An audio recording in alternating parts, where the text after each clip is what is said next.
চলো তুমি যাও, আসো। এই দাঁড়াও। কি? আচ্ছা শুনো, যেটা হয়েছে ভুল বুঝাবুঝি হয়েছে, তুমি যাও না।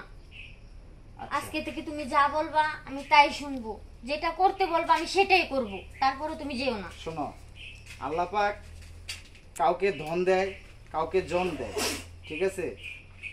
এটা নিয়ে মানুষের মাথা ঘামাইলে লাভ নাই। এখন যদি আমার ঘরের থেকে যদি মেয়ে হয় 10টা, আমি যদি ওই জায়গায় যদি ছেলের আশা করি, তাহলে কি আল্লাহ এটা কি হইব বলো? আমি যদি তোমাকে বলি যে আমাকে ছেলে দে, তুমি কই থেকে দিবা বলো? এটা কি আচ্ছা তুমি শোন, মানো? এত কথা বলিস না, আমি একটা কথা বলি। যখন তোর বউ বুঝতে পারছে যে হচ্ছে তার দোষ, তুই তাকে ক্ষমা করে দে। আর শোনো, ও আমাকে বিয়ে করেনি, আসলে তুমি যেন তোমার ভুল বুঝতে পারো, এই জন্যই আমি একটু অভিনয় করছি ওর বউর সাথে। এখন সত্যি শোনো, হ্যাঁ, তোমরা সত্যি। মিলেমিশে নিজেদের ভুল ত্রুটি আচ্ছা সম্পর্ক করে। ভাবি, তাহলে আপনি যান।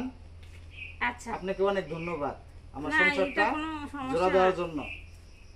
একটু আমার অভিনয় করাতে যদি তোমাদের সংসারটা ভালো হয় তাহলে কোনো সমস্যা নেই। আচ্ছা যাও, তোমরা ঘরে যাও, এখন থেকে কোনো ঝগড়াঝাটি করবে না।